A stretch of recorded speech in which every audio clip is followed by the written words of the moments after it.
நம்ம அய்யனா துணை சீரியல் இந்த வாரம் பயங்கர பரபரப்பா போகுதுங்க. சந்தா சேரனுக்கு ஃபோன் பண்ணி தன்னோட மாமாவோட எனக்கு கல்யாணம் பண்ணிக்கிறதுக்காக பேசிக்கிட்டு இருக்காங்கன்னு சேரனுக்கு சொல்றாங்க.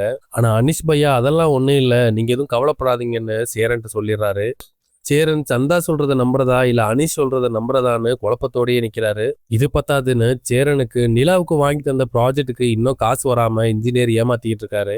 நிலாவுக்கும் ஒரு பக்கத்து ஆபீஸ்ல அந்த பணத்தை வாங்கி தர சொல்லி ப்ரெஷர் போயிட்டு தான் இருக்கு. இதெல்லாம் சேரன் எப்படி சமாளிக்க போறாருங்கிறத இந்த வீடியோல பார்ப்போம். இந்த வீடியோவை முழுசா பாருங்க.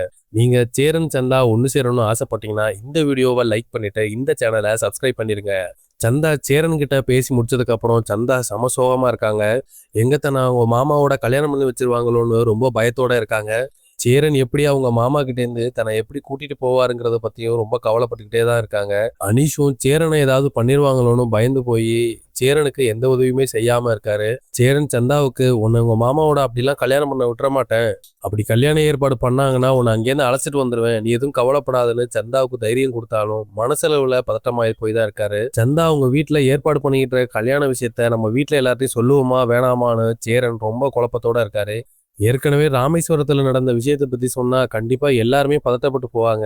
இப்போ இந்த விஷயத்த சொன்னா ரொம்ப பிரச்சனையாயிரும். சோழன் உடனே அங்க போகணும்னு நிப்பான். இப்போதைக்கு இந்த விஷயத்த வீட்டுல சொல்ல வேணாம் அப்படின்னு சேரன் மனசுக்குள்ள நினைச்சுக்கிட்டு இருக்காரு. சந்தா நீ கவலைப்படாத, உன்னை எப்படினாலும் இங்க கூட்டிட்டு வந்துருவேன், உனக்கு உங்க மாமா கூட கல்யாணம் கண்டிப்பா நடக்காது, கல்யாணம்னு நடந்தா அது ஏன் கூடவா தான் இருக்கும்னு மனசளவுல சொல்லிக்கிட்டு தைரியப்படுத்திக்கிறாருங்க. சேரன் இப்படி குழப்பத்தோட யோசிச்சுக்கிட்டு இருக்க டைம்ல சோழனோட காரு அவரோட சைட்ல வந்து நிக்குது. சோழன் சேரன்கிட்ட பேசுறதுக்காக அவரோட சைட்டுக்கு போயிருக்காரு. சேரனை தேடி போயிட்டு இருக்கப்ப சேரன் எதையோ யோசிச்சுக்கிட்டு அப்படியே ஒரே இடத்துல நிக்கிறாரு. அதை கவனிச்ச சோழன், அண்ணே என்னாச்சுன்னு வேலை பார்க்காம ஏதோ ஒரு இடத்துல யோசனையில நின்றுட்டு இருக்க, என்னாச்சு அப்படின்னு சொல்லி சோழன் கேட்கிறாருங்க. ஒன்னும் இல்லடா, சும்மாதான் நின்றுட்டு இருக்கேன் அப்படின்னு சேரன் சொல்றாரு. சரி விடு, நீ என்ன இந்த பக்கம் அப்படின்னு சொல்லி சேரன் கேட்கிறாருங்க. ஒன்னும் இல்ல, நிலாவை பார்க்க ஆபீஸ் போயிருந்தேன், அப்புறம் இது சைட்டு பக்கம் தானே அதனால உன்னை பார்த்துட்டு போலான்னு வந்தேன் அப்படின்னு சோழன் சொல்றாருங்க. நிலாவை ஆபீஸ்ல பார்க்க போனியா, என்னடா ஏதாவது பிரச்சனையா அப்படின்னு சேரன் கேட்கிறாரு. அதெல்லாம் ஒண்ணும் இல்லைண்ணே, நிலாவோட ஞாபகம் வந்தது அதனால நிலாவை பார்க்கறதுக்காக போயிருந்தேன் அப்படின்னு சொல்றாருங்க.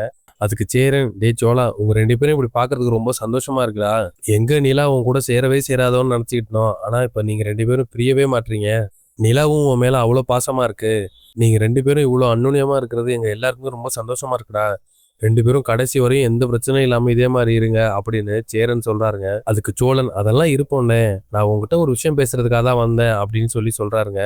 என்னடா சோழா என்ன விஷயம் அப்படின்னு சொல்லி கேக்குறாரு. ஒண்ணு இல்லைண்ணே, நிலா ஆபீஸ் போயிருந்தேன்ல, அப்போ நீ வாங்கி கொடுத்தல உங்க இன்ஜினியர்கிட்ட இருந்து ஒரு ப்ராஜெக்ட், அந்த ப்ராஜெக்ட் எல்லாம் முடிஞ்சிருச்சான், அந்த ப்ராஜெக்ட் முடிஞ்சது இல்லாம அதுல இருந்து கரெக்ஷன் வேற அதிகமா சொல்லிக்கிட்டே இருக்காராம், ஆனா இன்னும் ₹1 கூட கொடுக்கலையா, அத நிலா கிட்ட எல்லாரும் கேள்வியா கேட்டுட்டு இருந்தாங்கண்ணே, நான் அந்த நேரத்துலாம் போயிருந்தேன், அதுதானே அதை பத்தி உங்ககிட்ட பேசலான்னு வந்தேன், அவர்கிட்ட இது சம்பந்தமா எதுவும் பேச முடியுமானே அப்படின்னு சோழன் சொல்றாருங்க. டே சோழா, நானே அவரை பார்த்து பேசணும் தான்டா இருக்கேன், இன்னைக்கு வர்றதா இருந்தாரு ஆனா இன்னைக்கு வரல, நான் எப்படியாவது அவர்கிட்ட பேசி அந்த அமௌண்ட்டை வாங்கி தர பாக்குறேன்டா, நிலா அதுக்காக ரொம்ப நாள் கஷ்டப்பட்டு வேலை செஞ்சதை நானும் பாத்துறேன், அவரு பிஸியா இருக்காருன்னு நினைக்கிறேன்டா, அதனாலதான் போனை சரியா எடுக்க மாட்டாரு, சைட்டுக்கும் இப்ப அடிக்கடி வர்றது இல்லடா, அதனாலதான் பேச முடியறது இல்ல, நான் கண்டிப்பா பேசி நிலாவுக்கு அந்த அமௌண்ட்டை வாங்கி கொடுத்துட்றேன், நீ எதுவும் கவலைப்படாத அப்படின்னு சேரன் சோழன்ட்ட சொல்றாருங்க. சரிண்ணே சரிண்ணே, நான் சும்மா சொல்றதுக்காக தான் வந்தேன், உன்னை பத்தி எனக்கு தெரியாதா அப்படின்னு சோழன் சொல்றாருங்க. சோழன் உடனே அடுத்த கேள்வியா, அண்ணே சந்தா எதுவும் ஃபோன் பண்ணாங்களா, பேசினாங்களா, அவங்க வீட்டுல எதுவும் பிரச்சனை எதுவும் பண்ணலையே, ஏன்னா நம்ம 6 மாசம் டைம் கேட்டிருக்கோம், இடையில எதுவும் குறுக்க பூந்து அவங்க மாமாவுக்கு கல்யாணம் பண்ணி வைக்கிறேன்ட்டு எதுவும் மாத்திர போறாங்க, அப்படி எதுவும் பண்றதா இருந்தா சந்தாவை முன்னாடியே சொல்லணும்னு அவங்கள கூட்டிட்டு வந்துடலாம் அப்படின்னு சொல்லி சேரன்ட்ட சொல்றாருங்க. உடனே சேரன் செம்ம ஷாக்கா வர்றாருங்க. சேரன் சோழன் கிட்ட, டே சோழா அதெல்லாம் ஒண்ணும் இல்லடா, இப்ப கூட அனிஷ்ட பேசினேன்னா அதெல்லாம் எந்த பிரச்சனையும் இல்லைன்னு தான் சொன்னான், அப்படியே எதுவும் கல்யாணம் பண்ற மாதிரி இருந்தா நான் உடனே சொல்லியிருக்கேன்டா அப்படின்னு சேரன் சோழன்கிட்ட சொல்லி சமாளிக்கிறாருங்க. சரிண்ணே நான் கிளம்புறேன், சவாரி இருக்கு அப்படின்னு சொல்லிட்டு சோழன் அங்கேருந்து கிளம்பிடுறாரு. சோழன் இந்த கேள்வியை கேட்ட பிறகு சேரனுக்கு பதட்டம் இன்னும் அதிகமாகுதுங்க. ராமேஸ்வரத்துல நடந்த விஷயத்த எல்லார்ட்டையும் சொல்லுவோமா வேணாமான்னு சேரன் ரொம்ப குழப்பத்தோட யோசிச்சுக்கிட்டே இருக்காரு. இன்னொரு பக்கம் பாண்டிய வானதிக்காக பைக் வாங்கி அதை ரெடி பண்ணிக்கிட்டு இருக்காருங்க. வானதிக்கு எப்படியாவது இந்த பைக்கை சர்ப்ரைஸா கொடுக்கணும் அப்படிங்கிறதுக்காக அந்த பைக்கை பயங்கரமா ரெடி பண்ணிக்கிட்டு இருக்காரு. இடையில கண்ணன் வந்து, அண்ணன் இந்த வண்டியே வேலை பார்த்துட்டு இருக்காம மத்த வண்டியும் கொஞ்சம் வேலை பாருங்க அப்படின்னு பாண்டியனை கிண்டல் பண்ணிட்டு இருக்காரு. டேய் இருடா, வானதிக்கு முதலா வண்டி வாங்கியிருக்கோம், அது செம்மையா ரெடி பண்ணி கொடுக்கறது இல்லையா, இதை பார்த்துட்டு எப்படி ஷாக் ஆக போறான்னு பாரு அப்படின்னு பாண்டியன் வானதிக்கு சர்ப்ரைஸ் பண்ணது போறத பத்தி ரொம்ப யோசிச்சுக்கிட்டே இருக்காருங்க. பாண்டியன் மெடிக்கல் ஷாப்புக்கு வெளியில பைக்கை வச்சுட்டு வானதியை பாக்குறதுக்காக உள்ள போறாரு. வானதி அங்க 4-5 கஸ்டமருக்கு டேப்லெட் எடுத்து கொடுத்துக்கிட்டு இருக்காங்க. பாண்டியன் அந்த கஸ்டமர் போறதுக்காக வெயிட் பண்ணிட்டு இருக்காரு. கஸ்டமர் எல்லாம் போன பிறகு வானதியை பாக்குறதுக்காக மெடிக்கல் ஷாப்புக்குள்ள போறாருங்க. வழக்கம் போல வானதி பாண்டியனை பார்த்தோன்னே எக்ஸைட் ஆகி வா பாண்டி அப்படின்னு சொல்லி வானதி உள்ள கூப்பிடுறாங்க. பாண்டியன் சிரிச்சுக்கிட்டே உள்ள போயிட்டு வானதி ஒரு நிமிஷம் வெளில வாயேன் அப்படின்னு சொல்லி வெளியில கூப்பிடுறாருங்க. ஏன் எதுக்காக அப்படின்னு சொல்லி வானதி கேக்குறாங்க. நீ ஒரு நிமிஷம் வாயேன் அப்படின்னு சொல்லிட்டு வானதியோட கண்ணை பொத்திக்கிட்டு வெளியில அழைச்சிட்டு போறாரு. என்ன பாண்டி கண்ணெல்லாம் பொத்தி வெளில அழைச்சிட்டு போறேன், ஏதாவது எனக்கு சர்ப்ரைஸ் பண்ண போறியா அப்படின்னு சொல்லி வானதி கேக்குறாங்க. கொஞ்சம் பேசாம வாயேன், நீயே வந்து என்னன்னு பாரு, பார்த்துட்டு என்னன்னு சொல்லு அப்படின்னு சொல்லி வானதிய கண்ணை மூடி வெளியில அழைச்சிட்டு போறாருங்க. பாண்டியன் வானதிய வண்டி முன்னாடி நிப்பாட்டி கண்ணை திறந்து காட்டுறாரு. வானதி பைக்கை பார்த்து என்ன என்ன என்ன இருக்கு அப்படின்னு சொல்லி திரும்பி சுத்தி சுத்தி பாக்குறாங்க. வானதி இங்க பாரு அப்படின்னு சொல்லி பைக்கை காட்டுறாரு. வானதி பைக்கை பார்த்துட்டு ஷாக் ஆகுறாங்க. எனக்கா அப்படின்னு சொல்லி கேக்குறாங்க. ஆமா வானதி, நீ பைக் வேணும்னு சொல்லிட்டு இருந்தல, அதான் உனக்காக பைக் வாங்கினேன் அப்படின்னு சொல்லி சொல்றாருங்க. வானதி அதை பார்த்துட்டு செம்ம சந்தோஷப்படுறாங்க. வானதி ஹாப்பி ஆகிறத பார்த்து பாண்டியனும் செம்ம சந்தோஷப்படுறாரு. எப்ப பாண்டி வாங்கின அப்படின்னு சொல்லி கேக்குறாங்க. நீ அன்னைக்கு வண்டி வேணும்னு சொல்லிட்டு இருந்தல, அன்னைக்கே ஒருத்தட்ட சொல்லி வச்சிருந்தேன், அப்புறம் அவர் தான் இன்னைக்கு காலையில கொண்டாந்து கொடுத்தாரு. நான் தான் இந்த வண்டியை ரெகுலரா சர்வீஸ் பண்ணுவேன், அதனால நல்ல கண்டிஷன்ல இருக்கக்கூடிய வண்டி தான், அதனால வாங்கிட்டேன் அப்படின்னு சொல்லி சொல்றாங்க. வானதி உடனே பாண்டியன் முகத்துல அடிச்ச மாதிரி, பாண்டி இது செகண்ட் ஹேண்ட் வண்டியா அப்படின்னு சொல்லி கேக்குறாங்க.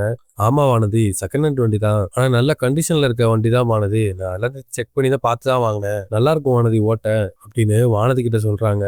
வானதிக்கு செகண்ட் ஹேண்ட் வண்டின்னு முகமே மாறுதுங்க. என்ன பாண்டி புது வண்டி வாங்கி தருவோன்னு பார்த்தா வண்டியும் பழைய வண்டியும் வாங்கி தர, பழைய பைக் எல்லாம் கண்ணா பின்னான்னு ஓட்டி அது கண்டிஷனே நல்லா இருக்காது, நீ புது வண்டி வாங்கி தருவான்னு நினைச்சேன், இப்படின்னா செகண்ட் ஹேண்ட் வண்டி வாங்கி கொடுத்துருக்க அப்படின்னு சொல்றாருங்க. இதை கேட்டோடனே பாண்டியனுக்கு முகமே மாறி போயிருச்சு. வானதிக்காக 40,000 காசு கொடுத்து இந்த வண்டியை வாங்கினாரு. ஆனா வானதி இதை பெருசே பொருட்டா மதிக்காம புது வண்டி கேட்டது பாண்டியனை ரொம்ப காயப்படுத்துதுங்க. புது வண்டி வாங்குற அளவுக்கு என்கிட்ட அவ்வளவு காசு இல்ல வானதி, இது நல்ல கண்டிஷன்ல இருக்க வண்டி தான், நான் ரெகுலரா நான் தான் சர்வீஸ் பண்ணிக்கிட்டு இருக்கேன், அதனாலதான் நான் இதை தைரியமா வாங்கினேன், இதுவே 40,000 வானதி, ஓட்டி பாரு நல்லா தான் இருக்கும் அப்படின்னு பாண்டியன் சொல்றாருங்க. நீ ஒரு தடவை என்கிட்ட கேட்டு இருந்திருக்கலாம்ல, நான் அந்த வண்டி வேணான்னு சொல்லியிருப்பேன், புதுசா ஒரு வண்டி வாங்கணும்னு தான் நான் ஆசைப்பட்டேன், இப்படி அவசரப்பட்டு இந்த பழைய வண்டியை 40,000 கொடுத்து வாங்கிட்டு வந்திருக்கியே அப்படின்னு பாண்டியனை திட்டுறாங்க. பைக்கை சர்ப்ரைஸா கொடுத்ததுக்கு அப்புறம் எக்ஸைட் ஆவான்னு நினைச்ச பாண்டியனுக்கு இது ரொம்ப ஏமாற்றமா இருந்ததுங்க.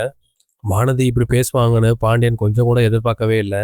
சரி நான் அந்த பைக்கை கொடுத்துட்றேன் அப்படின்னு வானதி கிட்ட சொல்றாருங்க. உடனே வானதி இரு இரு, கஷ்டப்பட்டு வாங்கியிருக்கேன்னு சொல்றேன், நான் வச்சுக்கிறேன், ஆனா எனக்கு கொஞ்ச நாளுக்கு அப்புறம் புது வண்டி வாங்கி தரணும் அப்படின்னு சொல்றாங்க. பாண்டியனும் சரி அப்படின்னு சொல்லி தலையாட்டிட்டு அங்கேயிருந்து கிளம்பிடுறாருங்க. சேரன் அந்த இன்ஜினியர் கிட்ட இருந்து நிலாவுக்கு பணம் வாங்கி தர்றதுக்காக அந்த இன்ஜினியரை நேர்ல போய் பார்க்க போறாரு. சேரன் அந்த இன்ஜினியர் கிட்ட நிலா நீங்க கொடுத்த வேலையெல்லாம் முடிச்சுட்டாங்களா, இன்னும் அதுக்கான பணம் இன்னும் உங்களுக்கு வரலையா, அவங்க ஆபீஸ்ல இருக்க எல்லாரும் நிலாவை கேள்வி கேட்கறாங்க, நீங்க அந்த வேலைக்கான பணத்தை கொடுத்தீங்கன்னா கொஞ்சம் உதவியா இருக்கும் சார் அப்படின்னு சொல்றாருங்க. அதுக்கு அந்த இன்ஜினியர் பணத்தை கொடுக்கலாம் சேரன், அவங்க பண்ண ஒர்க் எதுவுமே எனக்கு பிடிக்கவே இல்லை, அதுல அவ்வளோ கரெக்ஷன்ஸ் இருக்கு, அதெல்லாம் முடியட்டும், இப்போதைக்கு நான் பணம் எதுவும் கொடுக்க முடியாது அப்படின்னு அந்த இன்ஜினியர் கட் அண்ட் ரைட்டா சொல்லிடுறாருங்க. சேரனால திருப்பி எதுவுமே பேச முடியல. மறுநாள் காலையில நிலா ஆபீஸ் கிளம்புறப்ப நிலா சேரன்ட்டான்னு அந்த இன்ஜினியர்கிட்ட எதுவும் பேசுனீங்களா அப்படின்னு சொல்லி கேக்குறாங்க. நிலா நானே உங்ககிட்ட பேசணும் தம்பா, நான் அந்த இன்ஜினியர்கிட்ட பேசினேன், அவர் இப்போதைக்கு பணம் தர முடியாதுன்னு சொல்லிட்டாருப்பா அப்படின்னு சேரன் சொல்றாருங்க. இதை கேட்ட உடனே நிலா கண் கலங்கி நிக்கிறாங்க. இதுதாங்க நாளைக்கு நடக்க போறது. ஐயனா துணை சீரியல் அப்டேட் உடனே தெரிஞ்சுக்கணும்னா மறக்காம சீரியல் எக்ஸ்பிரஸ் சேனலை சப்ஸ்கிரைப் பண்ணிக்கோங்க.